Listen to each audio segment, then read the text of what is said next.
à l'Assemblée nationale de la République démocratique du Congo qui, pour succéder à Vital Kamerhe, le président national de l'UNC et président démissionnaire de l'Assemblée nationale. On parle de plus en plus de noms. Ce nom est cité dans plusieurs salons politiques à Kinshasa. Aimé Boji Sankar, ministre au gouvernement actuel, il était à la tête du ministère du Budget, maintenant à la tête de notre portefeuille. Oui, l'homme, son nom est cité de plus en plus. Il y a aussi d'autres qui ont des ambitions. On parle de Prince Michiki. On parle également de Bitakwira, un ancien ministre, actuellement député. Nous allons en parler avec les Aigles. Dans son numéro à l'ONU, vous l'avez suivi, Félix Tshisekedi a exigé le respect et la dignité, ainsi que la reconnaissance des génocides commis au Congo. Autour de la table, 4 aigles.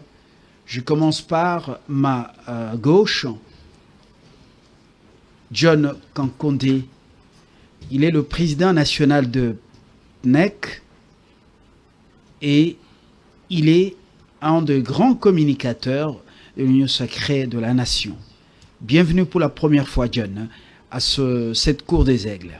Merci beaucoup. En tant qu'aigle moi-même, quand les aigles se retrouvent, je pense qu'il y a toujours le bruit. Les bons bruits, je voulais dire. Je profite de l'occasion pour saluer les co-débatteurs d'aujourd'hui, sans oublier le chef de l'État qui se trouve dans une mission diplomatique importante et tous les Congolais qui vont nous suivre. Je ne sais pas à quelle heure ils vont nous suivre, mais je profite aussi de l'occasion pour saluer le géniteur de cette grande chaîne. C'est vrai qu'il est endeuillé. Monsieur Bahati Lukobo, le professeur, nos condoléances les plus attristées au nom de mon parti politique, prenez-nous en charge, PNEC en cycle, et à tous les Congolais de bonne qualité qui sont là pour vous soutenir. Merci beaucoup. Merci John, j'espère que même le partage sera aussi de très bonne qualité. Avec plaisir. Voilà, il n'y aura pas d'attaque personnelle.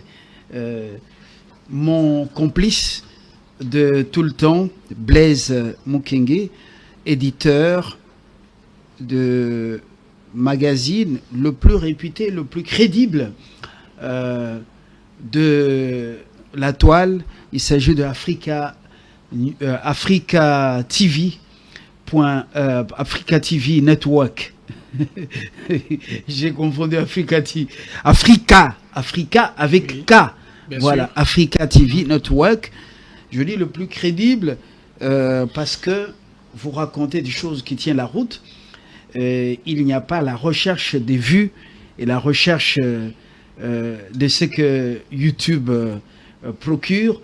Il y a beaucoup d'objectivité, mais en votre qualité d'analyste, indépendant, objectif, nous avons, nous Congolais, besoin de vous. Et souvent autour de cette table pendant que vous êtes avec nous. Merci bien.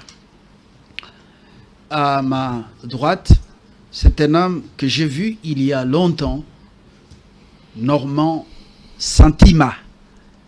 Il n'a pas changé de couleur politique. Il est katumbiste, pur et dur. Même depuis le cordon ombilical, il est katumbiste. Il a né les communicateurs parmi tant d'autres dans cette ville et dans ce pays. Normand est avocat, mais il n'engage pas le barreau autour de cette table. C'est parmi les aigles autour de cette table. Bienvenue et surtout heureux de vous retrouver après, si c'est 3 ans ou 4 ans. 3 ans et plus. 3 ans. Oui. Merci beaucoup, très cher Fabien Mbala. À mes co-débatteurs, je vous transmets mes salutations. J'ai transmis également les salutations aux Congolaises et aux Congolais qui nous regardent. Et j'ai transmis également ces messages d'espoir à nos frères de l'Est pour leur dire que nous, les fils ces pays, les patriotes de ces pays, nous ne l'avons jamais oublié. C'est vrai que ça fait un moment que je ne suis plus actif dans le média pour faire des émissions. C'est par le simple fait que personnellement, j'avais estimé que les contenus par rapport à la rigueur qui est censée être véhiculée, puisque j'ai comme principe objectif qui est mes interventions, mes émissions doivent avoir un caractère pédagogique. Donc, j'apprendrai de mes co-débatteurs et à mes co-débatteurs, je m'organise toujours à transmettre quelque chose de positif pour pouvoir éclairer l'opinion publique, pour pouvoir éclairer la l'interne. Mais malheureusement, comme tu as évoqué par rapport à mon frère, l'analyste, patron, Monsieur Blaise, au jour d'aujourd'hui, nous sommes en train de vivre une sorte de communication qui est dépourvue du contenu, du message, c'est du sensationnel. Et cette façon de faire des théâtralisations à la télé, pour moi, étant scientifique de mon état, je commence à m'estimer mal à l'aise. C'est à ce titre, parfois, que je m'organise à être un peu loin des débats qui ne traduisent pas politique. Vraiment le regard politique. Mais quand j'ai reçu votre invitation, connaissant votre rigueur, je n'ai pas hésité une minute. Je me suis organisé d'être là pour partager avec tous mes co-débatteurs. J'espère que nous allons parler la République. Merci Normand. On parle République, on parle Congo. Je termine avec professeur Bruno Kaïmoa Maneno. Il n'est plus à présenter. Il est expert en relations internationales, interculturelles. Il est docteur dans ce domaine et professeur au supérieur. Professeur Kaïmoa, merci de nous faire confiance, de nous refaire confiance. Merci Fabien. C'est moi qui vous remercie. Nous allons ouvrir justement ce partage républicain avec ce qui se passe à l'Assemblée nationale. Les choses sont allées très vite et même beaucoup plus vite. Vital Kamerhe, sportivement, a rendu le tablier et, après avoir démissionné, il est allé procéder à la remise aux prises avec son successeur temporaire, le professeur Jean-Claude Chilombaï, qui assume l'intérim ou qui joue la transition avant la prochaine élection. Alors, pour ce sujet, à l'Union Sacrée, ce départ de Vital Kamerhe du perchoir ne vous a pas secoué. Vous vous attendiez à ça. Le mot d'ordre serait-il venu de la haute autorité des références de l'Union Sacrée? Merci pour cette question importante. J'aurais bien voulu commencer à expliquer à la population congolaise, parce que c'est une émission très pédagogique. Je ne voudrais pas ici que les gens comprennent que, parce que M. Kamerhe a cherché à se victimiser, comme d'habitude, il a essayé de faire comprendre aux gens que, vu les engrages, s'il ne dirige pas l'Assemblée nationale, les chefs vont nous tomber sur la tête. Alors que, même quand on a posé la question au chef de l'État, je vais revenir, mais il y a quand même des griefs qu'on accuse à M. Kamerhe Le Kaningini.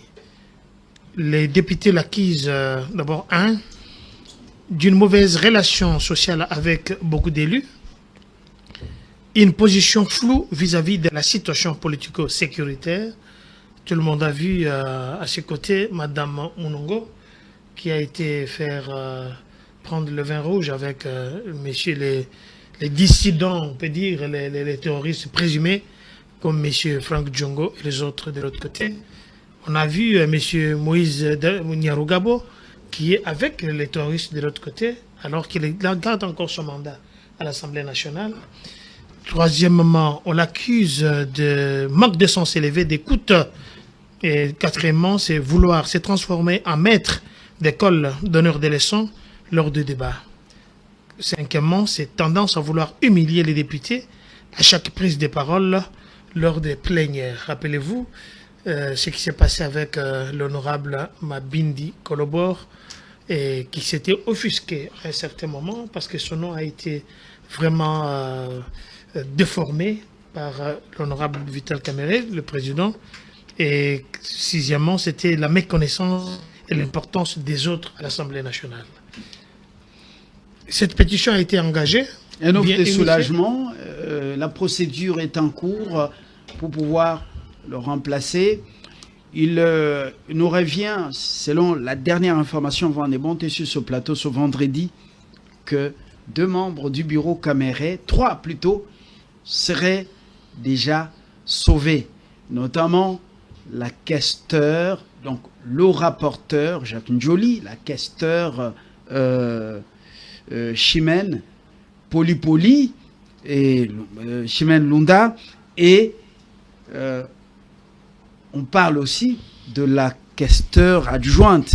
Si ma mémoire n'est pas rebelle ou si mon oreille était vraiment attentive, pourquoi sauver les 3 des 5? Munongo Inamizi avait déjà démissionné. Un ouf de soulagement au sein de l'Union sacrée? Non, là nous faisons des spéculations. Parce que comment on appelle, selon ce qu'on entend, le traître a finalement quitté l'institution. Non, ça ce sont des spéculations. Nous ne réfléchissons pas de cette manière-là. Les informations à notre possession, c'est-à-dire qu'il y a encore des signatures qui sont en train d'être collectées pour que les autres doivent subir peut-être le même sort. Je ne peux pas confirmer ici parce que... Les autres, c'est qui? Les autres, vous avez parlé des questeurs de Jean-Claude Chilombaye. Non, mais il y a déjà des pétitions contre eux. À Chilombaye aussi, sur la sellette. Je dis qu'ils sont sur la sellette. Attendons voir. Caméré a profité de son temps pour démissionner.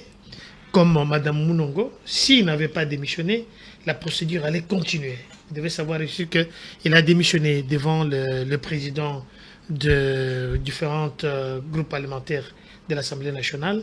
Mais la procédure... Ce sont les commissions parlementaires. Les commissions, excuse-moi. Oui. Mais la procédure continue. Alors quand vous dites que, voilà, est-ce que c'est un ouf de soulagement pour les députés initiateurs de cette pétition qui leur reprochent de beaucoup de choses? Parce que vous devez savoir que vous avez vu à la sortie où M. Caméré a demandé pardon aux honorables députés, il les a proposé de majorer leur solde de 15 000 $ à 20 000 $. Et puis, on se pose la question pourquoi tout ce temps il n'a pas pu le faire. C'est parmi les griefs qu'on les reproche. Troisièmement, M. Caméré a demandé qu'il devait construire les hôpitaux pour que les députés, les honorables députés puissent aller se faire soigner. Pourquoi il ne l'a pas fait avant? Pourquoi il l'a fait après? Ça, c'est le grief pour lequel les députés ont dû récolter des signatures. Et moi, je me dis, je suis l'homme le plus heureux du monde parce que c'est la démocratie qui est en train de parler. À la question de savoir si l'autorité morale de l'Union sacrée, qui est le chef de l'État, il s'est exprimé là-dessus, aux 80e session des Nations Unies. Je profite déjà de les saluer l'équipe qui était là-bas, saluer tous les Congolais, parce qu'aujourd'hui, le Congo est en train de renaître de ses cendres. Là où on parle du Congo, nous sommes là. Le chef de l'État dit ceci, il reste toujours partenaire pour lui. Il ne voit pas comment il ne peut pas s'agir d'une cuisine interne. Les députés doivent faire leur boulot. Lui ne peut pas empêcher. Il est le garant du bon fonctionnement des institutions. C'est là où il a dit, mais il ne pouvait pas se mêler dans quoi que ce soit. Donc pour ce faire, il n'a pu qu'observer comme chaque Congolais. S'il y avait des amalgames, il pouvait intervenir. Mais jusque-là, nous disons que M. Caméré Lokanyingini va encore faire parler de lui et très longtemps. Ah, ça c'est au niveau de l'Union sacrée. Il va faire parler de lui et très longtemps, en bien ou en mal. Ça, je ne sais pas. Ah, voilà. C'est un personnage sulfuré, c'est un homme politique, mais wait and see, comme on dit. Et voilà. Normand Santima, dites-nous, comment avez-vous accueilli la nouvelle de la démission de Vital Caméré au niveau de Ensemble pour la République? Et puis, est-ce que c'est un animal politique qui viendrait grossir les rangs de l'opposition politique congolaise et surtout donner un souffle nouveau au combat de Moïse Katumbi Chapwe? Vous savez, avant de répondre à cette question, aujourd'hui nous sommes le 26 septembre 2025. Au moment où nous sommes en train de parler, les limites de notre pays, une partie importante de notre pays est sous occupation.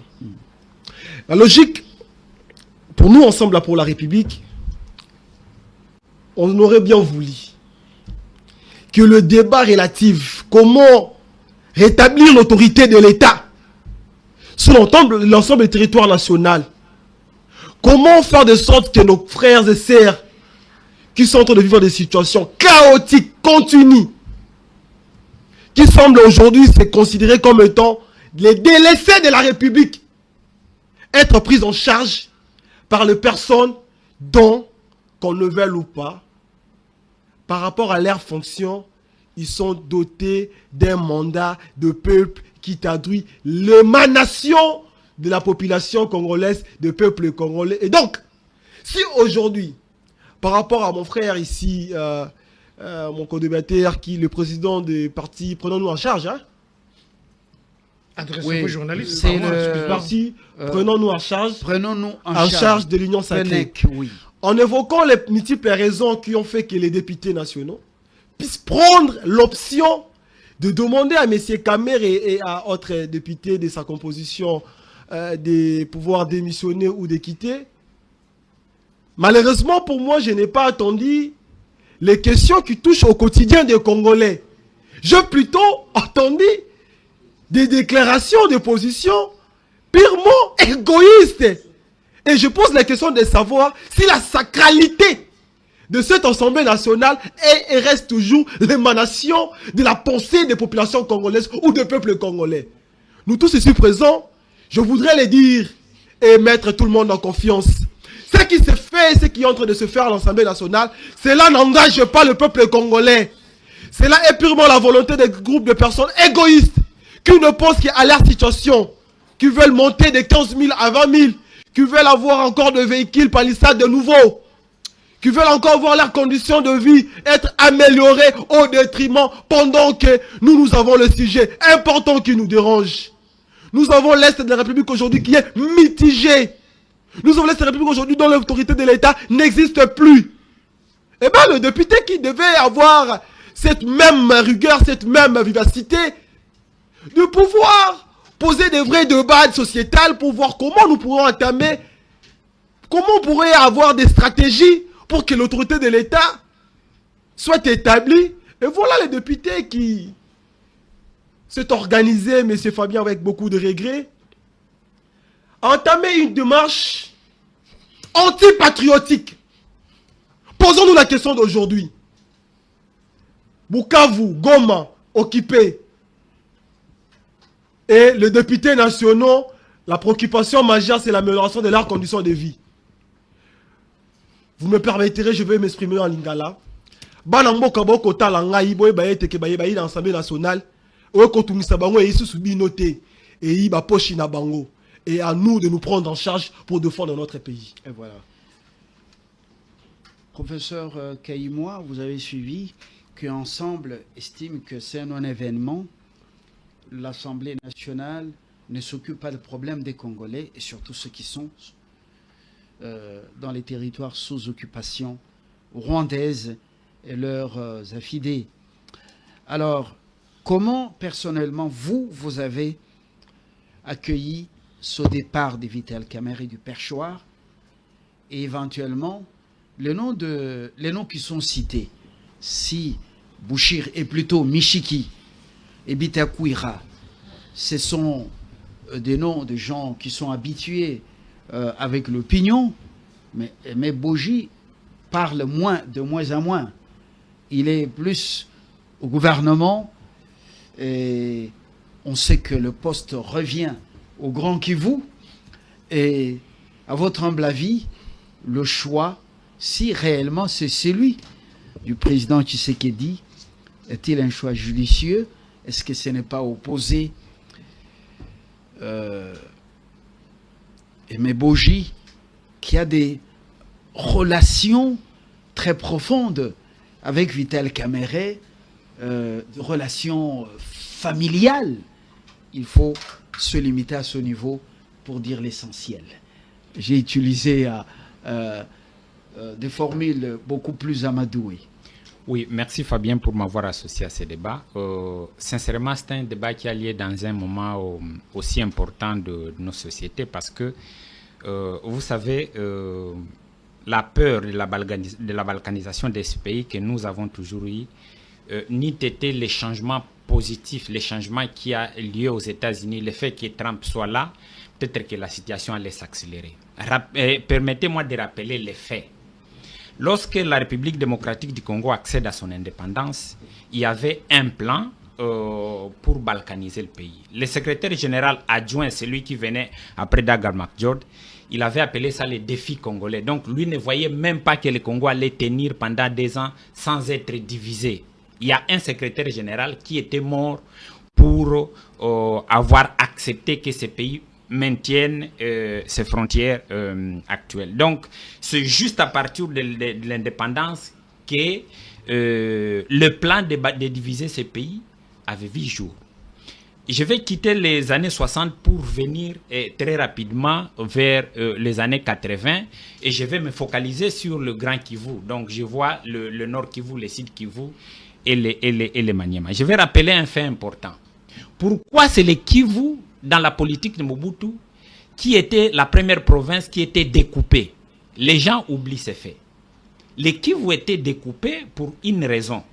Il y a les Rwandais qui étaient, donc la plupart des Rwandais qui avaient des problèmes au Rwanda, ils avaient l'habitude de venir occuper la partie Est, donc le Nord et le Sud Kivu. Et il y avait une politique pour imposer au président Mobutu d'accepter ces réfugiés rwandais qui venaient, parce que le plan américain était déjà en marche. On était en train de préparer un coup contre la République démocratique du Congo. Mais il y a quelque chose qui était arrivé. À cette époque-là, à l'époque d'Impère, il y avait Kitima bin Ramazani qui était très proche de Mobutu. Il y avait Kisanga Kabongelo. Ces 2 ressortissants du Maniema s'étaient rendus compte que quand les Rwandais venaient à l'est, au nord et au sud Kivu, parce qu'il y avait cette grande province, les gens du sud Kivu et du nord Kivu avaient l'habitude de prendre ces Rwandais et de les renvoyer au Maniema.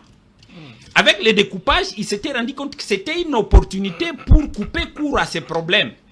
Donc, où les Rwandais étaient renvoyés plus dans les districts du Maniema, et les problèmes étaient au nord, et le problème était au sud. Quand Mouzé était venu dans la logique pour les Américains d'accomplir ce plan, il y avait eu des assassinats, des tueries au nord et au sud Kivu.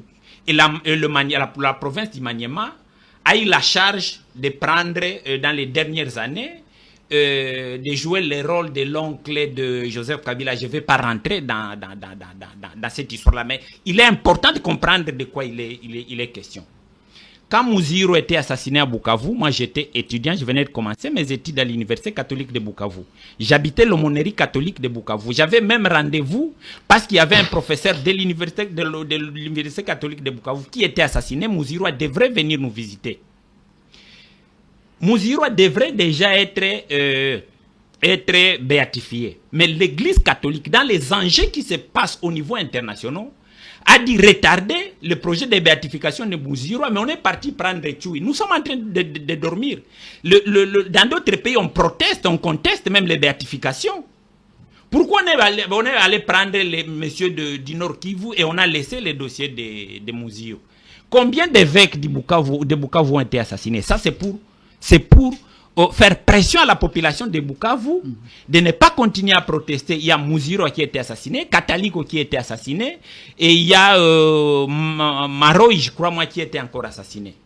Combien de grands leaders du Nord Kivu ont été assassinés? Donc on a fait pression sur le Nord et le Sud Kivu, et si vous voyez les politiciens, la plupart des politiciens du Nord, aujourd'hui, le Sud Kivu, à mon avis, semble être une province qui est en train de décrocher. La province est peut-être en train de passer entre les mains de la domination rwandaise. Il n'y a plus de résistants. Il y a des gens qui jouent à la modération, mais il n'y a plus de gens qui sont sur le front, à part les Bitakwira. À ce niveau-là, je vais y arriver. Je crois, à mon avis, que Bitakwira semble prendre un peu de la hauteur par rapport. Il prend la stature d'un résistant. Dans les Nord Kivu, nous avons le groupe de l'autre qui était le gouverneur Paluku Kaongia. il semble résister avec la population du Sud Kivu. Et là, je vais arriver sur la question de la candidature. C'est vrai que le poste de l'Assemblée nationale appartient au Grand Kivu. Et à mon avis, il faut le donner stratégiquement, donner ce poste, mais à une personne qui comprend les enjeux, pas à n'importe qui. Kamere comprenait les enjeux, mais le problème de Kamere, c'est qu'il y a des moments où il joue pour ses propres intérêts. Il peut sacrifier à la fois l'intérêt de la région ou l'intérêt du pays. Et Meboji, il est proche de Kamere. Mais c'est une personne qui a grandi à l'étranger. Il ne maîtrise pas trop les enjeux. J'ai même peur, il ne fait même pas partie parmi les gens qui sont modérés. Lui, il fait partie, à mon avis, ça c'est mon avis personnel, je ne le vois pas prendre la hauteur des enjeux qu'il y a à l'Est.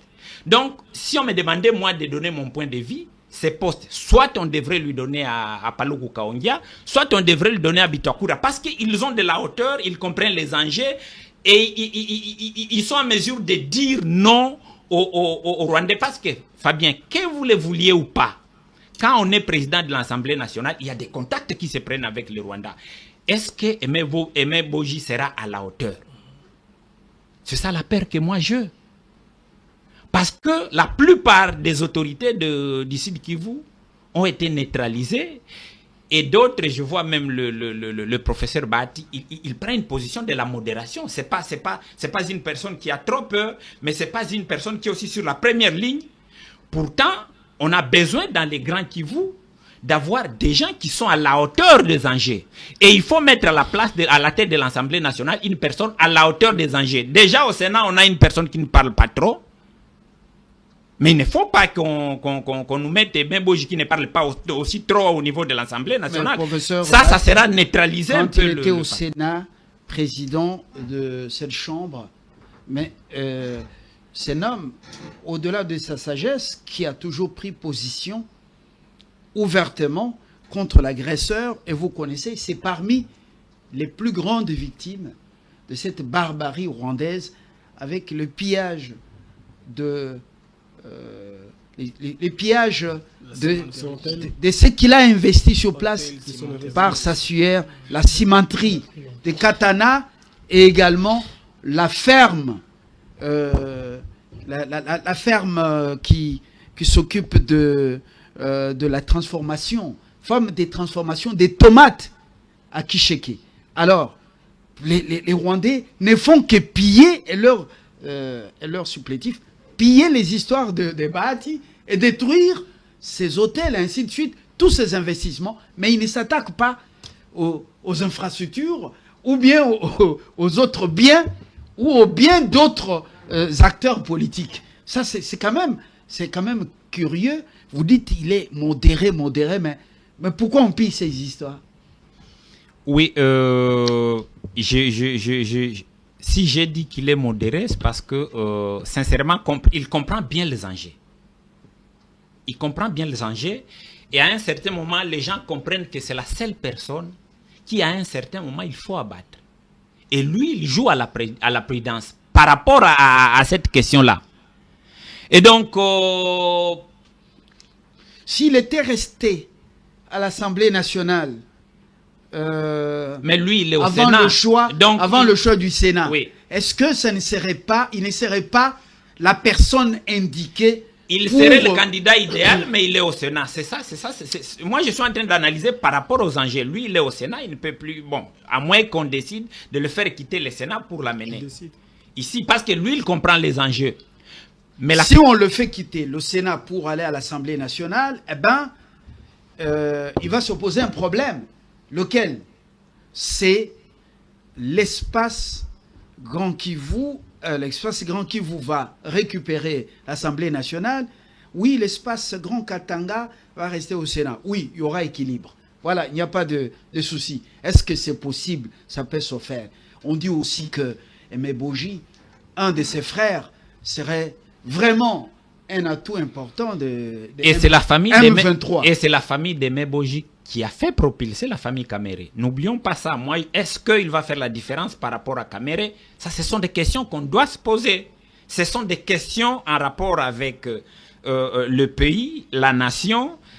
Et donc, quelque part là, changer les choses en allant vers cette direction-là, je ne vois pas qu'on a changé.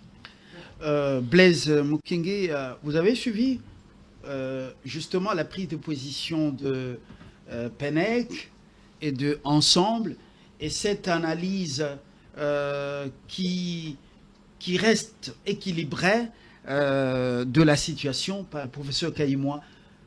Quelle est votre façon de voir les choses?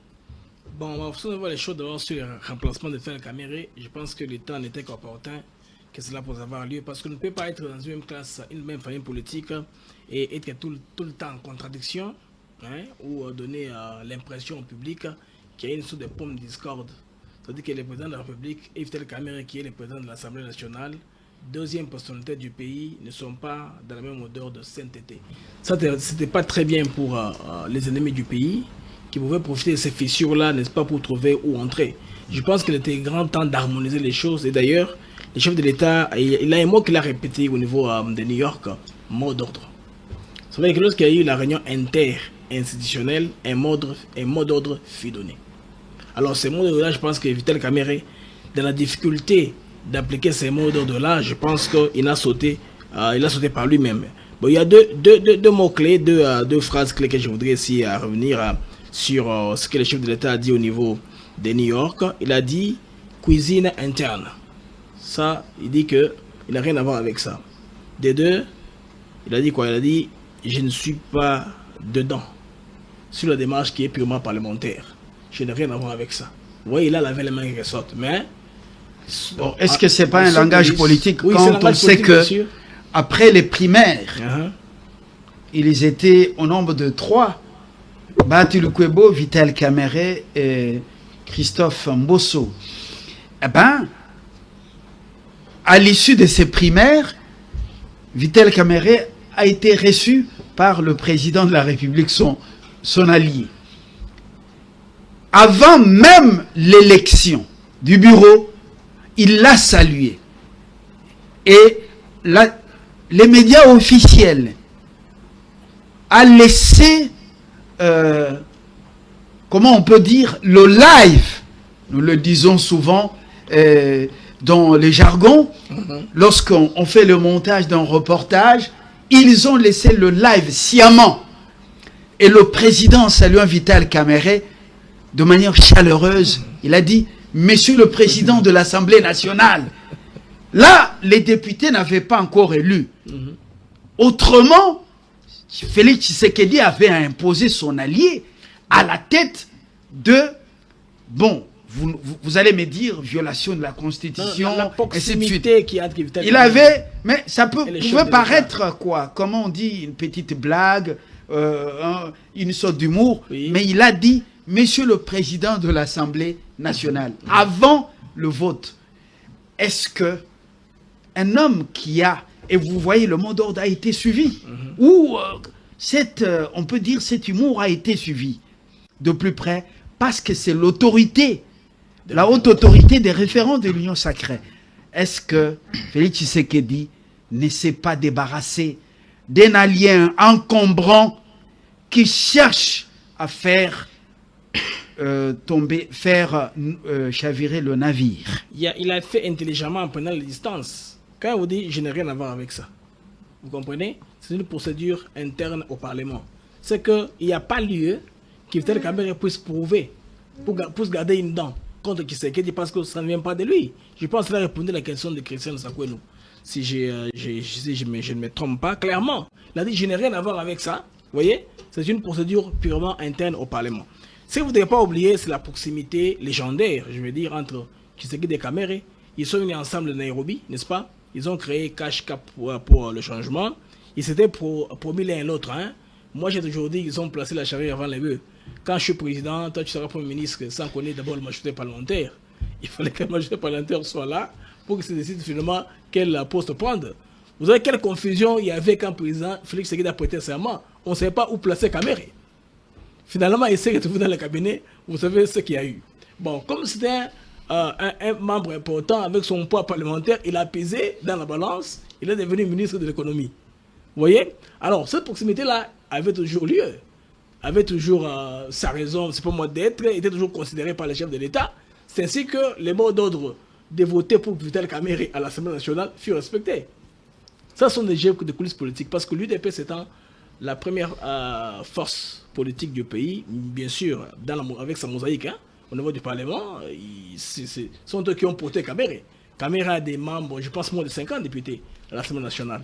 C'est l'UDPS et sa mosaïque, et l'UNC sa mosaïque, qui a fait que Vital Kamerhe soit à ce poste-là. Maintenant, le débarras, pour moi, je dirais que c'est un bon débarras pour Félix Tshisekedi. Parce que les gens ont crié, hein, est-ce qu'il n'y a pas moyen de les sauver, il n'y a pas moyen d'intervenir. On a pris l'exemple du cas Moutamba, où on a vu Moutamba aller dans toutes les procédures possibles sans aucune intervention de Tshisekedi. Tshisekedi n'a pas intervenu dans le cas Moutamba. Ce qui fait aussi pour Kamerhe, il ne pouvait pas intervenir. Il veut seulement laisser la procédure aller jusqu'au bout. Moi, je me rappelle, je pense, lors de la dernière émission, on avait conseillé à Vital Kamerhe de prendre la hauteur de démissionner. Mais on a tenté une manœuvre de dernière minute pour rester sur le poste. Vous vous rappelez, il y a des photos qu'on a vues ici qui ont circulé où le secrétaire général de l'UNC, Billy Kambale, est allé voir Augustin Kabouya, notamment à la veille, n'est-ce pas, de la démission de Kamerhe. C'est que Kamerhe tenait encore à rester à ce poste-là. Vous voyez? C'est pourquoi il a dû mener cette démarche-là. Il y a eu l'histoire là de signatures irrégulières, de signatures de députés qui n'existent pas. Tout ça pour faire quoi? Pour invalider la démarche, pour rester. Mais tout cela n'a pas marché. Alors l'homme a tiré toutes les conséquences. Il a démissionné. C'est dans ce sens-là, moi je pense, que Kamerhe est parti. Pour Félix Tshisekedi, c'était un bon débarras sans casse, sans Est-ce remords, que sans dents de l'UNC. Aimé Boji a une assise dans le Grand Kivu? Est-ce que c'est l'homme de la situation, compte tenu des relations qu'il a avec Vital Kamerhe, et compte tenu de ce qu'il était avec Vital Kamerhe, et voilà, est-ce que ce n'est pas déshabiller Saint-Pierre pour habiller Saint-Paul? Bon, je vais dire, c'est pas moi directement ce que vous souhaitez de dire. Vous parlez de la relation entre Aimé Boji et Kamerhe, et on dit que Kamerhe serait beau-frère de Boji, n'est-ce pas? Mais la Boji, déclaration n'étant plus là, Kamerhe marie une autre femme. On veut peut-être exploiter la frustration familiale. C'est de ça que vous voulez parler. Les Noko sont nés de cette union.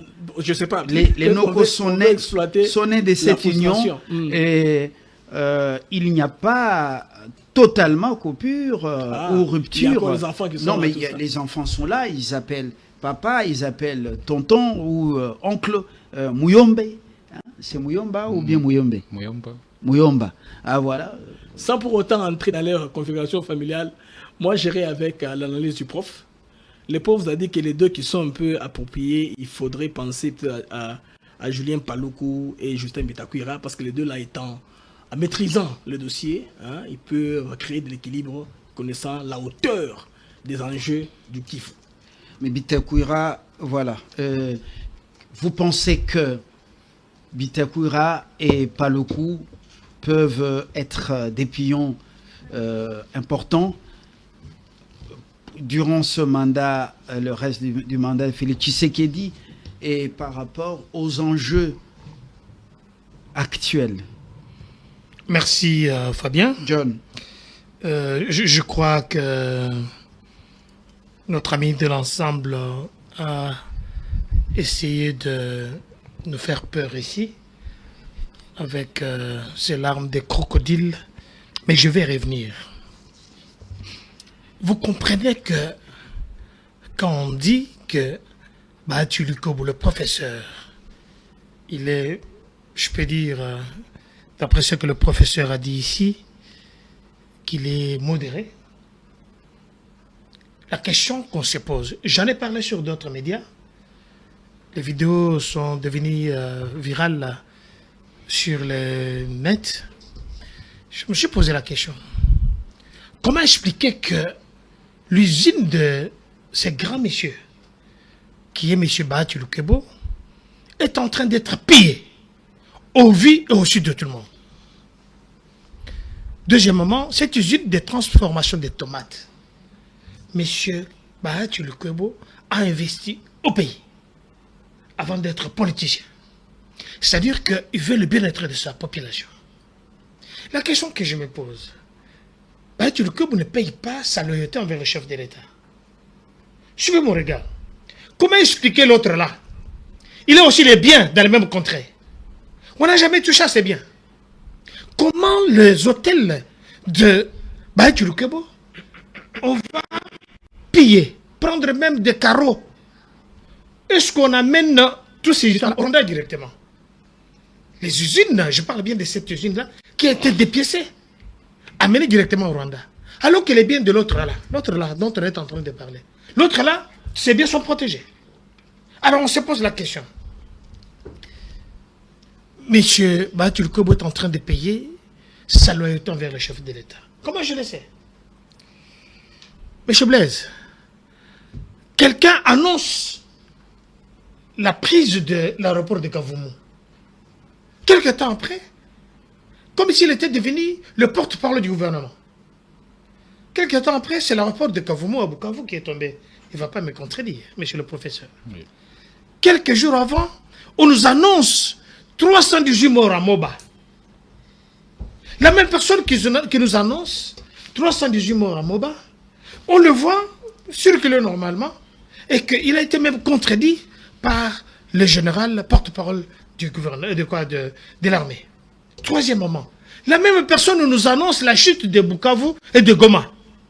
Si je suis en contradiction, le professeur va me contredire. Mais qui y ont occupé Goma ou bien Bukavu? Nous voyons les membres de l'ensemble à côté de ces gens-là. Alors on se pose la question, on se moque de qui?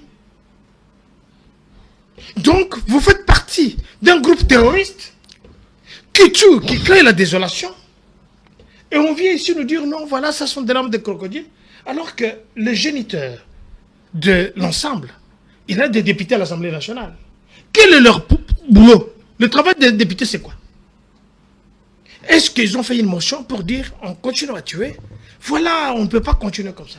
Est-ce que ces gens, ces députés de l'ensemble, je me rappelle ici, le sénateur, comment il s'appelle, Salomon Kalonda, et il dit, est-ce qu'il a fait une motion pour dire on continue à tuer là-bas? Ou bien ils sont avec ceux qui tuent? Parce que si je me rappelle ici la déclaration de monsieur l'ancien Mayele, le général Mayele, il a dit, si les voleurs continuent à voler, ou bien continuent à créer la désolation, c'est-à-dire que dans la désolation, il y a aussi les policiers qui sont là-bas. Voilà. Je posais la question, permettez, les autres ont pris beaucoup de temps, vous les avez relancés, permettez, ce que je dis c'est important. Mais quand on demande les palissades, qui demande les palissades?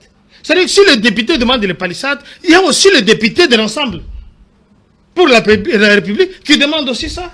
Qui est devenu politicien ici, bon voilà, la sécurité, les gens tuent là-bas, les gens font ça. Alors qu'aujourd'hui, le FARDC est en puissance. Est en train de monter en puissance parce qu'aujourd'hui, que ce soit sur le plan diplomatique, parce que j'ai vu d'autres autorités morales, de d'autres partis politiques, on ne cite pas les noms, dans les coulisses aux États-Unis d'Amérique, aller demander que non, Trump ne peut pas faire ça. Heureusement, ils ont été chassés. Revenons aux choses sérieuses. Vous parlez de M. Bitakwira, de M. Boji et des autres, mais n'oublions pas que M. Biden n'a pas encore dit son dernier mot. Biden, nous parlons ici de M. Mbosso. Parce que quand nous parlons de choses, elles sont de réfléchir. Est-ce que Mbosso peut retourner à la place? Et c'est le mécanisme qui peut permettre que M.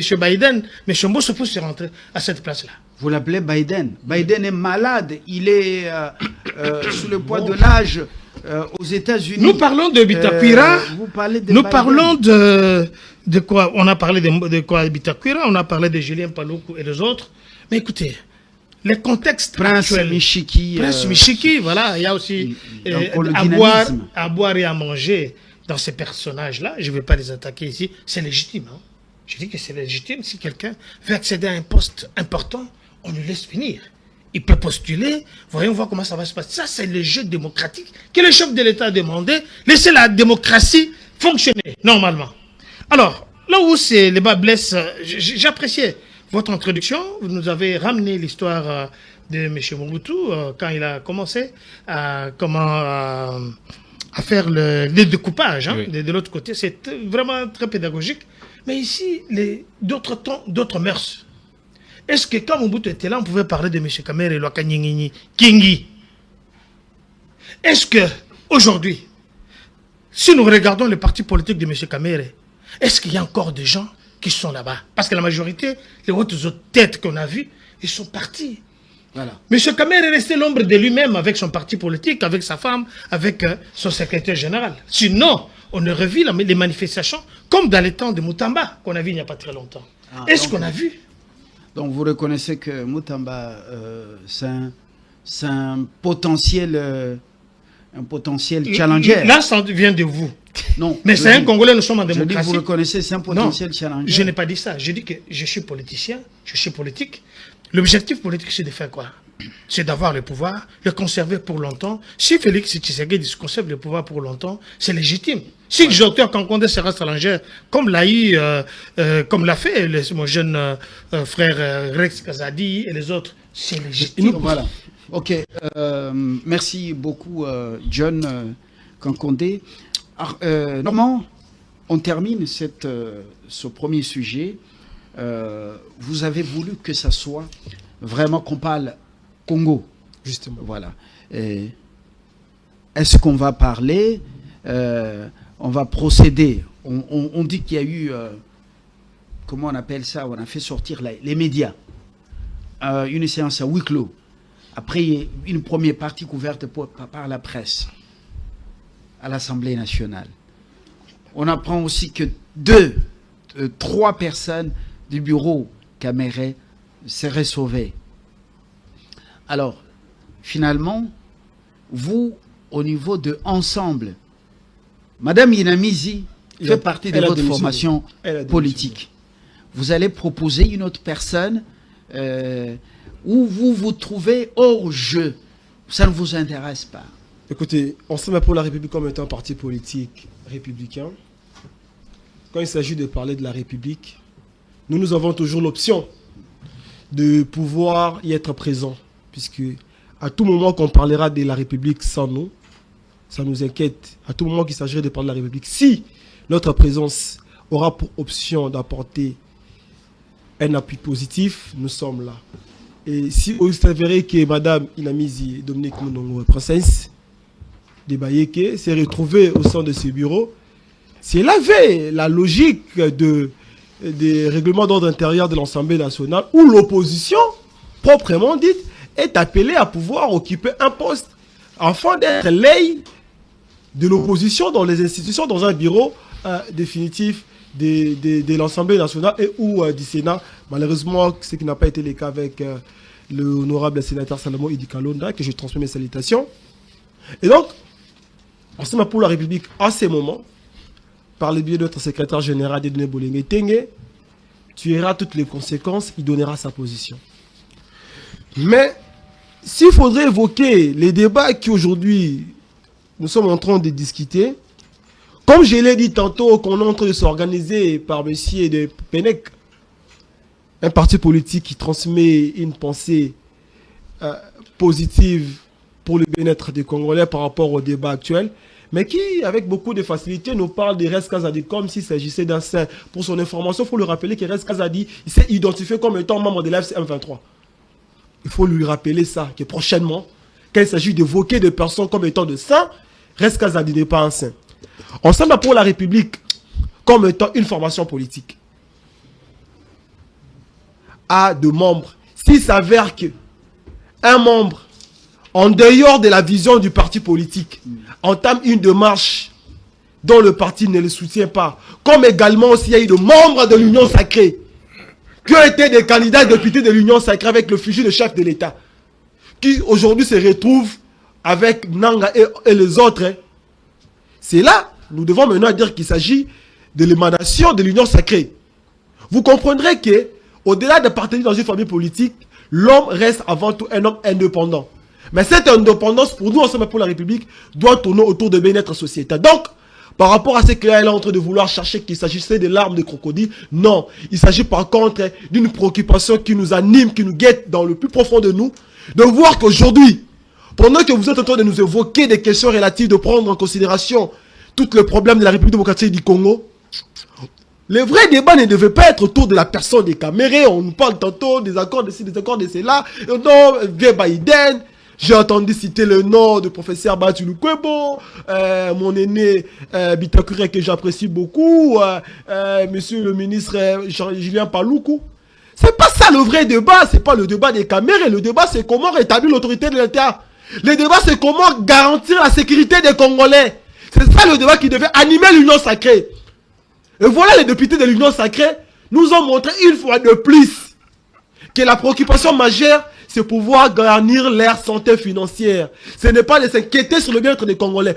S'il s'agissait de mettre des Congolais, de la même motivation qu'ils ont entamé pour demander le départ de M. Kamere, ils auraient dû l'entamer pour pouvoir exiger du ministre de la Défense, du ministre de l'Intérieur, des questions, de répondre sur des éléments importants, afin de permettre à ce que la question de notre territoire, la question de notre réplique à l'est de la République, s'efface avec beaucoup de véhémence.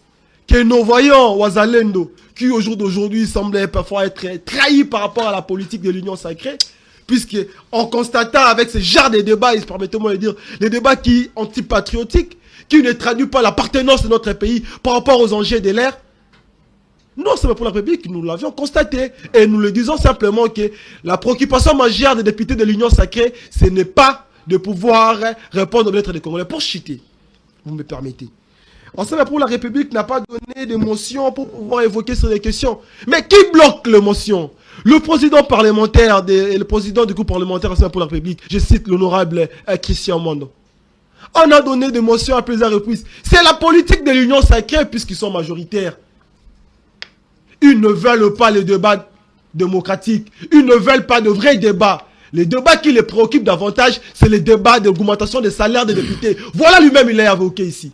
Et dans ses répliques, en aucun cas, il m'a donné des éléments de contradiction. Donc, il reste à réaffirmer que la préoccupation majeure par rapport à cette motion, c'est avant tout, premièrement, garnir le salaire des députés.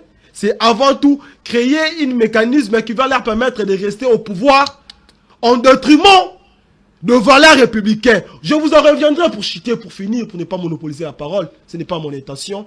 Après que M. Kamere ait démissionné, nous avons vu un groupe de députés qui ont brandi la pensée selon laquelle de pouvoir changer la constitution. Vous comprendrez que dans cette manœuvre-là de l'Union sacrée, il n'y a pas le Congo au-dedans. Ce qui préoccupe l'Union sacrée, c'est de pouvoir s'éterniser dans le pouvoir au détriment de bien-être des Congolais, au détriment des vrais problèmes des Congolais. J'ai dit. Voilà. Merci Armand. Pour M. Kaïbois, on va faire d'une pierre deux coups, justement, si vous avez un complément d'argument en termes, par rapport au premier sujet, vous allez le faire, mais on se rend à New York. Félix Tshisekedi exige le respect, la dignité et la reconnaissance du génocide. Cette fois-ci, l'homme est vraiment incisif. A-t-il découvert réellement l'hypocrisie de la communauté internationale?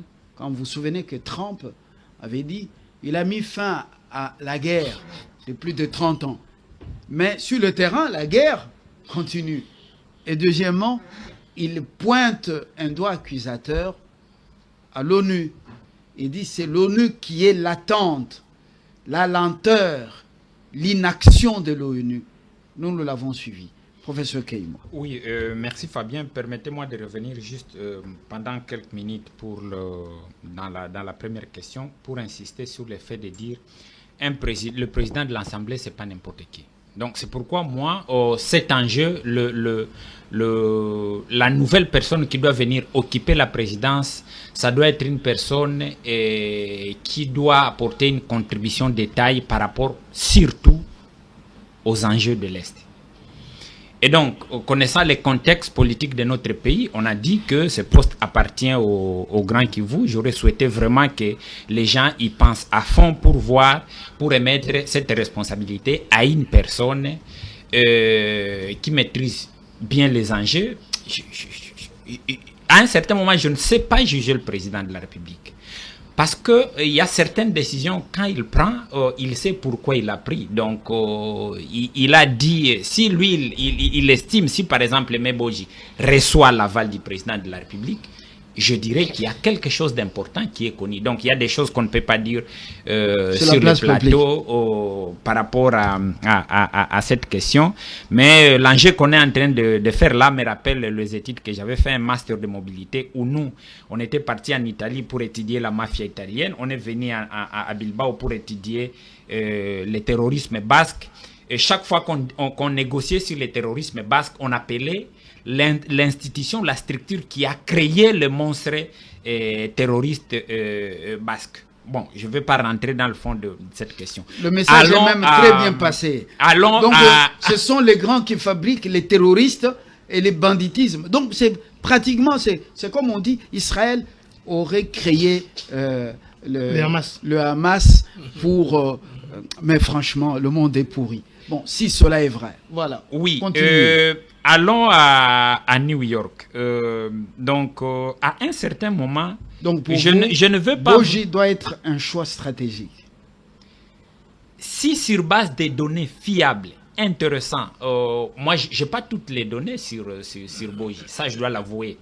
Mais si sur base des données extrêmement importantes, on décide de les porter à la tête, et alors, il doit aussi prendre de la hauteur. Donc, la peur aussi que moi j'ai au niveau du Parlement et de l'Assemblée générale et du Sénat, c'est que Aimé Boji a à peu près le même comportement que Sama Lukonde. Pourtant, il est important que nous ayons au niveau des représentants du peuple une personne capable de faire pression au gouvernement. Donc, si les deux sont là... à l'Assemblée, plutôt au Sénat, à l'Assemblée nationale, il ne faut pas un prêtre... qui doit dire la messe. Il faut quelqu'un des traits coriaces. Oui, des traits coriaces. Mais lorsque vous regardez le Sénat post-Kabila, quand Momombe est parti, mais ce qu'on demande à Boji de faire, on peut le laisser au gouvernement et carrément demander à Bahati de redescendre à l'Assemblée nationale pour si prendre, cela est possible, je crois que ça serait... pour prendre le perchoir. Ça serait quelque chose d'intéressant.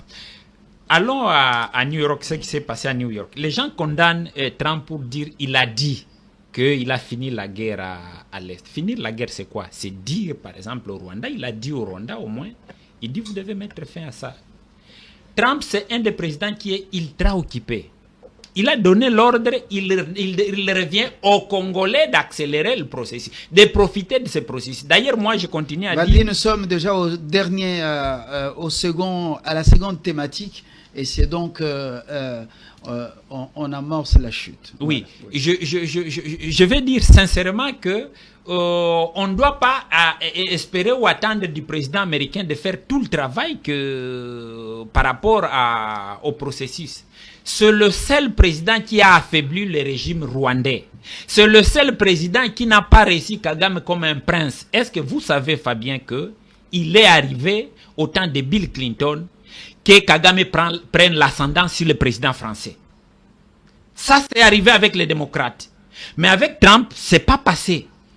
Il y a eu un moment où la France était en train de négocier quelque chose en Afrique. C'est Kagame qui devrait amener cet agenda au niveau du président américain. C'est pas pour rien que nous avons Mushikiwabo à la tête de l'OIF. Mais avec Trump, ça ne passe pas. Kagame n'est pas l'enfant chéri de Trump. Et donc, notre diplomatie est en train de faire un très bon travail. Le président nous a ramené là où on nous a ramené. Et il y a un autre enjeu de taille. On doit avoir un président normalement de l'Assemblée à la hauteur des enjeux. Il y a les génocides. C'est à nous de savoir vendre ces génocides-là. Mais ce que nous ne devons jamais oublier, c'est que ce sont les Américains qui ont appuyé les Rwandais pour que les Rwandais nous tuent. Nous ne devons jamais croire et espérer que les Américains, même avec Trump, vont soutenir le processus, la procédure de reconnaissance de notre génocide. Parce que l'argent, le matériel pour tuer le peuple congolais à l'Est était venu des États-Unis d'Amérique, était venu de la France, était venu de la Belgique. À nous de savoir activer les moyens à la fois communicationnels, diplomatiques et des droits de l'homme pour imposer les génocides au niveau international. Avant que le monde ne reconnaisse ces génocides, mais regardez le cadre dans lequel nous célébrons. En fait, nous essayons de nous souvenir de ceux qui sont tombés. C'est Tembena Tembe, le terrain, après l'immeuble dit de la territoriale. Et puis, avant d'arriver à la police, vous voyez l'endroit trop exigu, étroit. Est-ce qu'on peut aller réclamer la reconnaissance du génocide quand nous-mêmes, à l'interne, on n'a pas déjà une structure, un cadre qui reçoit les restes des corps de ces gens-là, même symboliquement, et ainsi de suite? On n'en fait pas un grand événement. Ça devient l'affaire seulement de Félix Tshisekedi et une élite, une certaine élite, et nous, par moment, les gens de la presse. Alors... Et ce qu'il ne faut jamais faire, vous êtes dans le média, Fabien, c'est d'oser laisser le gouvernement congolais aller demander de l'aide internationale pour construire le mémorial de notre génocide. Ça, il y a des gens qui ne comprennent pas certains enjeux qui peuvent arriver jusqu'à ce niveau-là où la coopération internationale, qu'elle nous vienne de France, de Belgique, c'est pas moi, des États-Unis ou de n'importe quel pays, qu'elle construise le mémorial pour nous. Voilà. Il revient à nous de savoir nous prendre en charge. Voilà. Merci pour ce qu'il y a eu moi. Blaise, tu sais qu'il exige le respect. Il exige la dignité et la reconnaissance du génocide. Bon, mais quand vous regardez les discours à l'ONU, il est vrai que notre représentation diplomatique, mission diplomatique auprès de l'ONU, a organisé un événement gigantesque et les grands médias américains ont posé des questions au président Tshisekedi, Fox News, CNN et New York Times, NBC également. Mais quand vous regardez les discours à Manhattan, après les discours, tout le monde rentre chez lui. Mais lui exige le respect, la dignité, la reconnaissance. Macron vient, il réitère, Bandal c'est Paris. Bon, mais avant, il a parlé de ce rendez-vous à Paris, un sommet humanitaire ou une conférence humanitaire. Cette distraction encore qui vient de la France, elle n'a plus détail des Kagame. Est-ce que ça vaut encore la peine? Oui, ça vaut la peine. Je commence par la dernière question. Vous dites que Macron était n'a plus de taille de Kagame. Bon, dans les relations internationales, il n'y a pas d'amitié, il n'y a pas d'état d'âme, pas d'amour. Ce sont les intérêts qui comptent. Actuellement, là, quand on parle là, les Rwandais est en train de mourir au Mozambique pour les Français, pour Total. Vous comprenez? C'est pourquoi en retour, les oligarques français poussent Macron à soutenir Kagame. Il doit les ménager coûte que coûte. C'est la relation qu'il y a là-bas. Il n'y a pas d'amour, il n'y a pas de préférence. C'est une question d'intérêt, point barre. Les Français, leur intérêt est protégé par les Rwandais. C'est quoi cette relation-là? Il y a la dynamique internationale qui fait que la phrase qui m'intéresse, c'est quand Trump a dit nous allons investir en RDC, nous aurons des droits miniers, nous allons avoir une coopération normale et nous travaillons sur les corridors de l'Obito pour avoir moins de dépendance, n'est-ce pas, du corridor de Dar es Salaam qui est utilisé par la Chine. Alors, cela me dit quoi maintenant?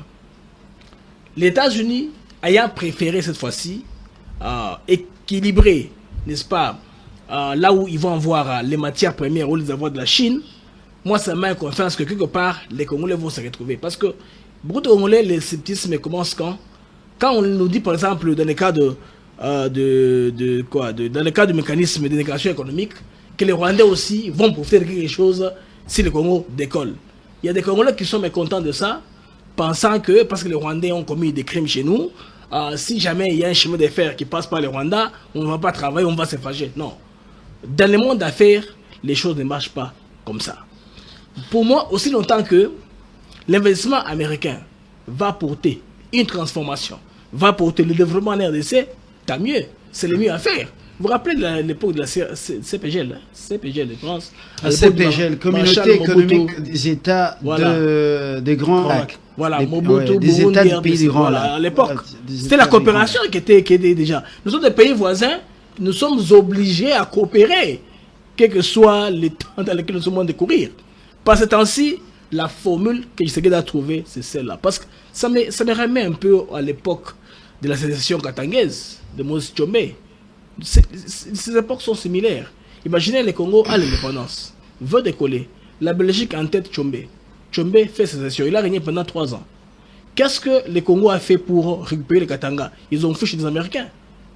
les Américains ont mis fin à cette sécession-là. Je ne sais pas si vous le savez. C'est les Américains qui ont dit plus jamais. Alors, c'est pas le même mécanisme que ce qui est en train d'utiliser aujourd'hui pour chercher à restaurer l'intégrité territoriale. Je suis beaucoup de débats dans beaucoup de plateformes panafricaines où des non-congolais perçoivent même correctement la question congolaise. Ils comprennent les enjeux mieux que nous autres Congolais. Nous sommes un peu dans les détails qui ne sont pas intéressants. Je sais qu'ici à New York, en disant cela, je suis très sûr qu'il interpelle le monde et met le monde devant la responsabilité. Regarde quelle position nous avons eue aujourd'hui dans le Conseil des Nations. Nous sommes vice-présidents de l'Assemblée générale qui est là-bas. Nous allons siéger. A présidé jeudi la plénière ou les débats. C'est elle-même qui a invité les chefs d'État, dont l'Ukrainien, à prendre la parole à la tribune. Voilà. L'Ukrainien, des rois, tout ça. Oui. C'est là important dans le terme de sorte. Et le roi d'Espagne. Alors, il y a aussi les rôles que nous allons assumer comme non-membres permanents du Conseil de sécurité. Avec une présidence tournante d'1 mois, 30 jours justement, voilà. 1 mois comme président du Conseil de sécurité de l'ONU. C'est que nous serons consultés. C'est que nous fûmes pendant la crise du Golfe, lorsque on prenait les décisions contre Saddam Hussein qui avait envahi le Koweït. Oui. Nous étions également à la présidence tournante d'un mois. Pour enchérir votre exemple, c'est là où on a eu ce qu'on appelle le don du Koweït.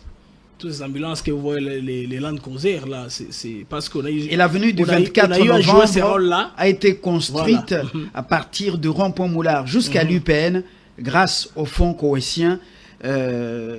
C'était suite à ce rôle qu'on avait joué. Voilà, comme maintenant on sera permanent au Conseil de sécurité, c'est très important.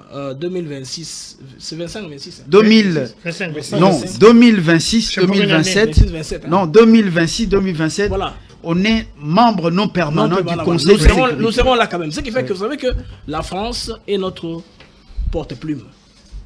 C'est-à-dire que c'est la France qui rédige les résolutions pour nous. Je ne sais pas si vous savez ça. La France est porte-plume de beaucoup de pays, porte-voix pour l'Europe. C'est si nous voulons, n'est-ce pas, professeur, nous voulons suggérer une résolution, oui. Ça passe par la France, n'est-ce pas? Oui. C'est la France qui doit rédiger et soumettre. Maintenant, on met ça au vote, n'est-ce pas? Oui. C'est ça que cela veut dire. Maintenant, du fait que nous serons là, dans ces conseils, ces sillages-là, ça va nous aider aussi à faire suivre nos questions. Nos questions ne seront pas traitées en précipitation. Nous serons informés de ce qui est sur le point d'arriver concernant la RDC. C'est une très bonne position qui affaiblit le Rwanda diplomatiquement. Donc l'isolement diplomatique du Rwanda va aider la RDC à rebondir. Voilà. Alors les marches que Tshisekedi amène à New York sont pesantes en tout cas. Voilà, et c'est donc maintenant, on amorce l'atterrissage. Docteur Kankondé, vous avez la parole. Tshisekedi exige le respect, la dignité, la reconnaissance du génocide, mais vous savez, il y a toujours un fossé entre les discours et la praxis, et surtout en diplomatie. Nous ne sommes pas partisans de la culture de la cueillette, mais il faudra accompagner l'action du président avec des actions, des stratégies. Vrai ou faux? Oui. Très bien. Je crois, j'avais promis de ne pas revenir là-dessus. Comment capitaliser ce moment? Très bien. Oui.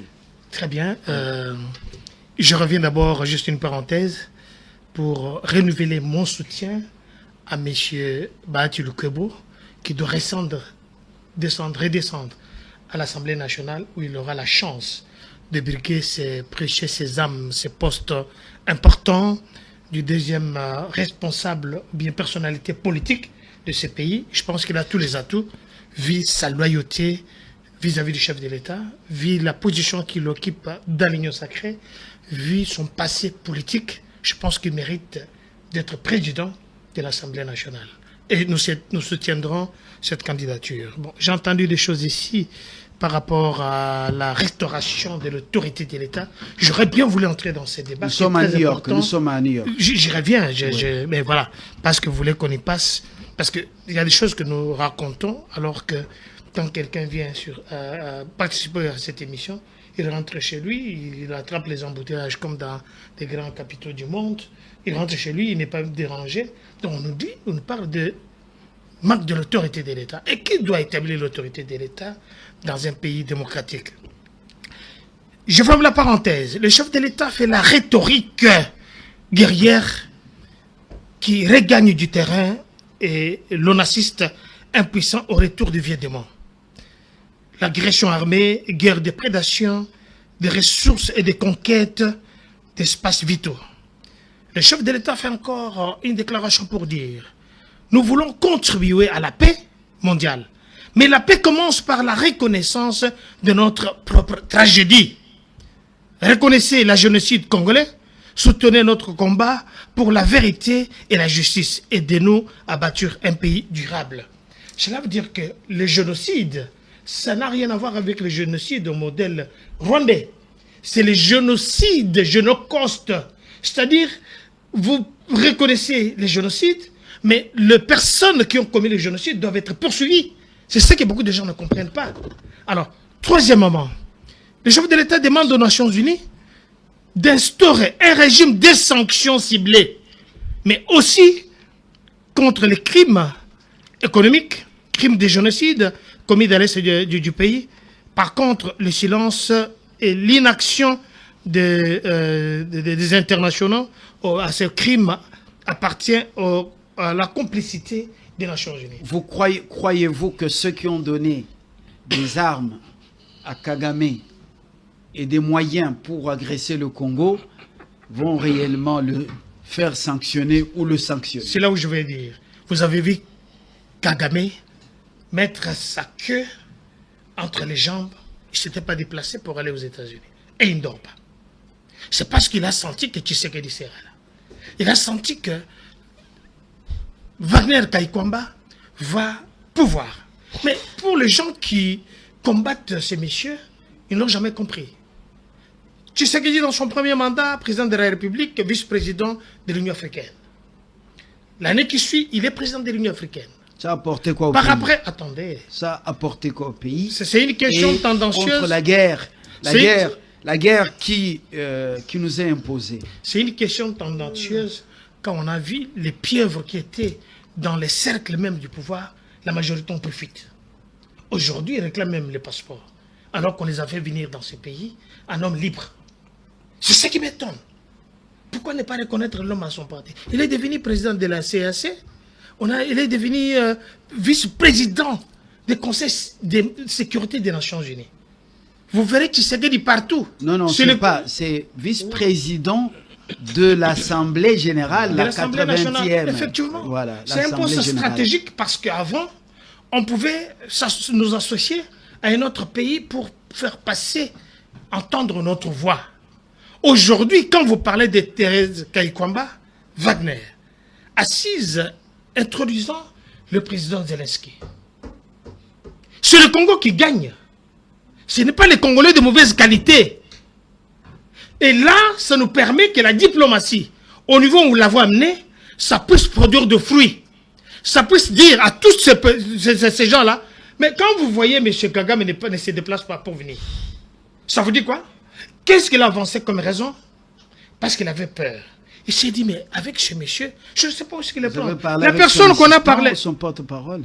Mais écoutez, ça c'est une question tendancieuse, je suis politique, oui. Et ce que je vous dis, je sais vous l'expliquer. Le monsieur n'a pas pu bouger. On a parlé de ce monsieur incompétent. Voilà. On a parlé de ce monsieur fils à papa, qui n'a pas l'expérience politique. Aujourd'hui, le Congo est sécurisé. Et je vous dis que ce qui est en train d'être fait de l'autre côté de la République, vous savez, le Congo fait partie de ces conseils diplomatiques mondiaux. Avant que... Il faut que cela aide de retomber sur la sécurité du pays. Je suis en train de parler. Notre ouverture au monde, c'est très important. Il est très important de gagner d'abord sur le plan diplomatique avant de commencer la guerre. Merci. Aujourd'hui, on ne pouvait pas s'imaginer, je vais chuter en douceur, on ne pouvait pas s'imaginer, pour nous qui avons beaucoup voyagé, que la Russie pouvait prendre 2 ans pour attaquer l'Ukraine, arriver jusque-là. Personne ne pouvait comprendre. On a vu comment les Américains ont échoué en Irak. La grande puissance mondiale. C'est mieux de commencer la guerre. Mais Faire la guerre avec qui? Où nous voyons les autres faire des aéroports comme clandestins pour pouvoir faire entrer des matériels. Ça, c'est la sécurité de l'État. Quand les gens vous disent que l'autorité de l'État, mais voilà, on a acheté, les autres ont fui. Merci. Normand, Nous allons y revenir. C'est votre dernière prise de parole. Est-ce qu'il y a moyen de faire profiter à notre pays, par rapport aux enjeux de l'heure, cette visibilité diplomatique du Congo? Monsieur Lumbala, Vous avez une contribution? Vraiment, j'ai une contribution. J'aimerais apaiser mes co-débatteurs. Nous parlons Congo. Mais ce qui nous différencie très souvent, ce n'est pas la conclusion de ce que nous voudrons. Puisque nous tous, nous souhaitons vivre dans un état démocratique, nous souhaitons vivre dans un état de paix, sécurisé. Mais le grand problème, c'est la méthodologie. Comment y arriver? Entendre parler, monsieur le président d'IPANEC, comme tout communicateur de l'Union sacrée. Analyste politique. Le paricochet du chef de l'État. C'est différent de communicateur simple. Oui, Voilà. on y va. C'est toujours les simples éléments. La tendance extériste, l'absence du sérieux, l'attitude quémandaire, et l'absence de la réalité sociétale. Quand j'évoque les tendances extrémistes, monsieur n'est pas ici au pays, il ne sait pas que nous tous ici, là, nous ne sommes pas sécurisés, même ici à Kinshasa.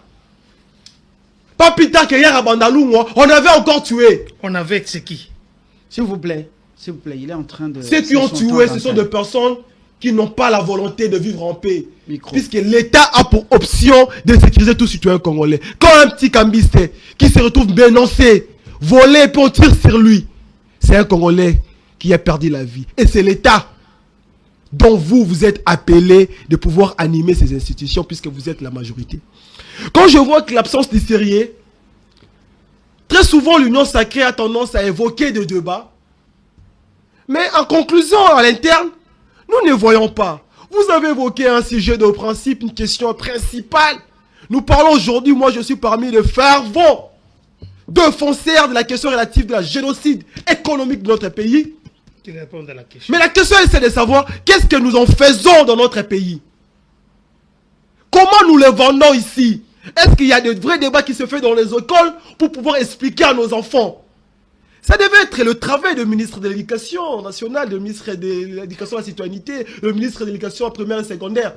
Mais le sujet pareil, essentiel... Curieusement, Madame Malou annonce ses réformes à elle. Ça, c'est notre débat. Elle dit que... C'est un sujet. S'il vous plaît, mais parce qu'il en parle. Non, mais... Les génocides, demander la reconnaissance à l'international, c'est très bien.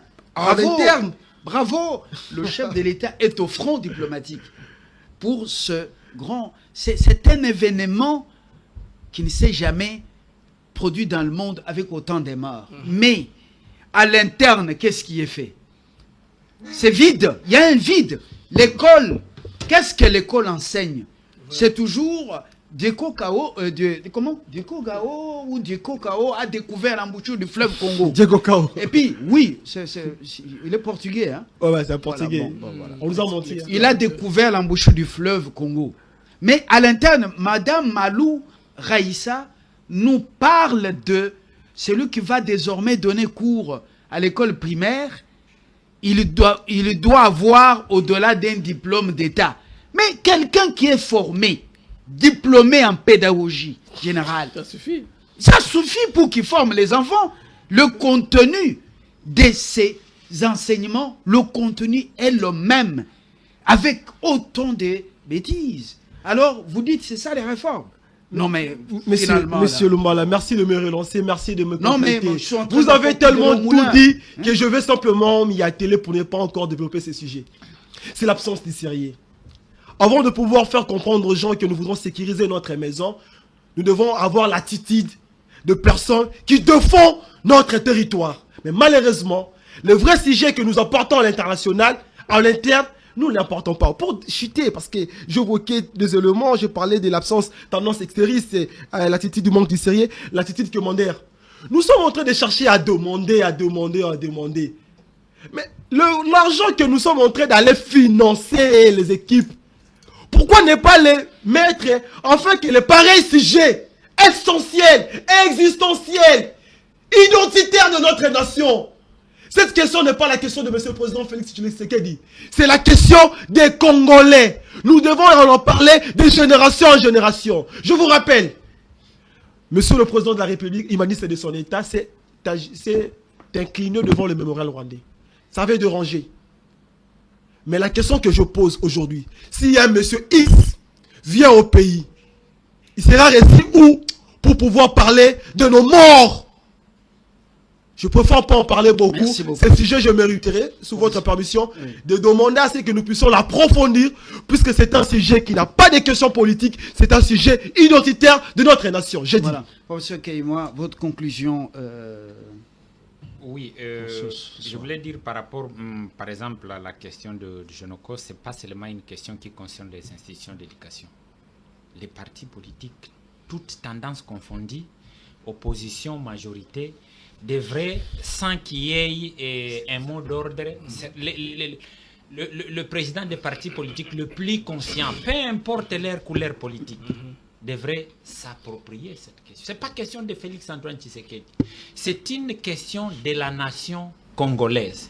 Et donc, chaque parti politique prétend avoir une cellule de formation ou cellule de communication. Dans ces cellules-là, on devrait déjà avoir les contenus. Mais la plupart de nos partis politiques ont leur allégeance au Rwanda. Je ne vais pas rentrer dans ces débats. La plupart des partis politiques de l'opposition, malheureusement, les leaders de l'opposition, ils ne peuvent pas condamner quelque chose qui se font, et les choses qui se font dans ces pays, parce qu'ils sont plus allégeants envers les Rwandais qu'envers le président de la République. Merci. Et donc, au niveau de l'opposition, les scandales qu'il y a, c'est bien celui-là.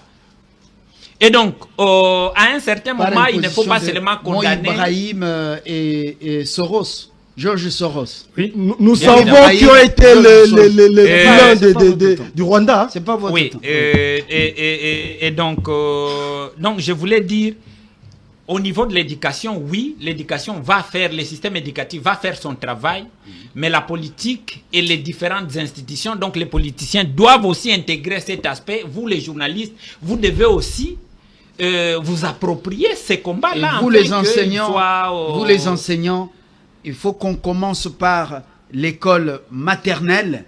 Les institutrices parlent ou enseignent ça aux enfants.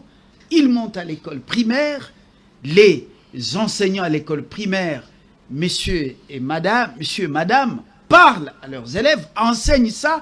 Et puis, jusqu'à l'université, il y a l'éducation à la citoyenneté qui intègre ces aspects. Le cours à quelle pondération? Peu importe la pondération, ce n'est pas question de la pondération, Fabien. Moi, j'enseigne les services publics à l'INBTP et j'intègre ces notions-là. Le problème, c'est que les politiciens doivent s'en approprier. Ils doivent en faire leur problème. Nous avons des politiciens qui ne sont pas conscients, qui ne cherchent que de l'argent, qui sont derrière les grandes puissances, qui sont financées par les grandes puissances. Ça, c'est dangereux. Dangereux. Oui, on parle des réformes, mais c'est lui qui va apprendre l'histoire de son pays. Le ventre est vide depuis qu'il a quitté la maison de ses parents. Les vraies réformes intègrent aussi l'apprenant. L'enseignant et l'apprenant. L'enseignant a faim. Ce qu'il touche ne lui permet pas de nouer les deux bouts du mois.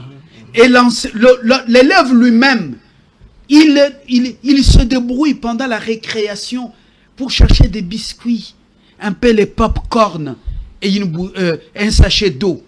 Il n'y a plus de cantine. Il n'y a plus de cantine dans les écoles pour prendre du lait, manger les madessous. Parce qu'on a une race de gens qui sont très riches devant un peuple très pauvre qui doit chanter les louanges pour vivre. J'allais dire professeur Blaise, mais... Blaise, votre conclusion. Moi, j'ai déjà conclu. Ma conclusion en ce qui concerne les génocostes, c'est un point que je voudrais aussi inciter, comme les compatriotes l'ont dit. Il faudrait une bonne prise en charge d'abord du système éducatif, surtout la cristallisation de cet événement-là. On a des cahiers, des journaux, tout ça. Le gouvernement doit importer avec mention Génocost. Pas importé, Faire imprimé fabriquer. ici. Imprimé, je voulais Voilà. dire, imprimé, comme ça entre dans notre quotidien. Faire des journaux, faire même des jeux sur les génocostes. Les partis politiques aussi, donc c'est quelque chose que nous devons nous-mêmes. Et l'hymne national y inclure les génocostes. Non, l'hymne, on ne peut pas changer l'hymne. L'hymne, on peut refaire l'hymne national. On peut aussi. Dieu est absent dans cet hymne national. Dieu est absent. La place sur la grande roue là, hein, Oui. à la Gombe là, la grande roue là, c'est quoi? La place du soldat ou quelque chose comme ça. Mais mettre les génocostes là-bas. Non, c'est clair. on a déjà la fameuse centrale. place des évolués. C'est la place des évolués. C'est devenu C'est la très- place des des génocostes. Voilà, Ça, c'est très bravo. public, c'est très public, il faudrait faire ça, cristalliser ça, que nos enfants fassent des visites guidées de l'école à tout moment, chaque Par école, exemple, les enfants le vont stade là, il devient le stade du génocoste ou des victimes du génocoste. Génocoste. Quand les joueurs jouent là-bas contre d'autres nations, dans leur tête, dans leur mental, nos pères, nos mères, nos frères et sœurs sont morts massacrés. Ici, nous les défendons, par exemple. C'est comme le stade des martyrs. Les stades des martyrs. Il y a des Non, martyrs là, C'est- Mobutu c'est- les avait tués là-bas. C'est pourquoi vous voyez, il y a des problèmes. Ok, Malgré ouais. vos comités de recherche, on est toujours malmenés dans ce stade-là. Hein? Mon point final est qu'il faudrait qu'on prenne les choses au sérieux, qu'il y ait une très bonne prise en charge du système éducatif. Regardez l'exemple que le gouvernement a fait ici dans quelques semaines. 4 ministres ont mis des mesures en place, un comité économique de crise et les dollars en train de chuter. C'est quand on est sérieux, on se met au sérieux, on peut bien travailler. On peut faire de bonnes choses. Les dollars sont en train de chuter, vous savez? Oui. C'est parce que les gens ont mis Une des mesures. appréciation légère, mais qui doit avoir des retombées sur les prix C'est là des biens c'est progressif. et services. C'est progressif, c'est progressif. Oui. Si ça perdure, finalement, les fruits finiront par tomber. Et voilà. Je parle le dernier. Vous aviez commencé, on avait commencé avec Ah, mais il fallait me dire. Alors, il y a aussi cette affaire, ces gens qui se débrouillent. Il y a une police là au niveau de, si c'est Mbata au niveau de Royal, vous prenez les motos. Le président n'a pas dit de prendre les motos de jeunes gens. Et obliger le port des casques pour les clients et pour les conducteurs. Vous prenez les motos, vous les entassez, même au niveau de Camp Lufungula. C'est là qu'on met les motos de jeunes gens. Pour acheter une moto, c'est 1350 ou bien 1250 $. Vous prenez et vous revendez. Quand vous les arrêtez, vous prenez 200 000 francs. Ils payent 200 000 francs. Et ces 200 000 francs, vous mettez en poche. Ça n'entre même pas dans les caisses de l'État. Pas de quittance. Hein? Ce qu'on appelle Pas de facture. les frais... De remorquage. Non, non, on appelle ça... Fourrière. Non, non, non domanial. Hein? Domanial, non? Donc, Administratif. transactionnelle. Frais administratifs. Mettez l'argent dans les caisses. Et puis après, vous aurez des malédictions quand vous prenez les motos de ces enfants, vous les vendez. Il y en a qui sont en train de nourrir leur famille avec ça, même leurs parents au village. Est-ce que c'est ce Vous, que vous Israël allez quand on faire- demandé? Vous allez causer des malédictions à ce pays. Est-ce que Général, et à c'est ce ce régime. général est-ce que n'est c'est pour rien ce dans que ça. le général quand on a demandé? Non, il n'est pour Si rien ce dans n'est ça. pas lui qui a demandé, ses services doivent l'informer qu'on est en train de prendre les motos de paisibles citoyens. Pourquoi ne pas leur dire Et vous faites écoutez, payer 200 000, désormais, telle place. 200 000 Mais 200 francs. ça part dans quelle, Voilà. Dans quelle caisse? Dans quelle caisse? Quand vous avez des malédictions, après vous commencez à pleurer. Oh mon Dieu, mon Dieu. C'est parce que vous êtes à la base de ce qui arrive. Il ne faut pas attirer la colère de Dieu sur cette nation ou contre ce régime. Faites du bien au peuple. S'il y a des problèmes, prodiguez des conseils. L'aspect pédagogique.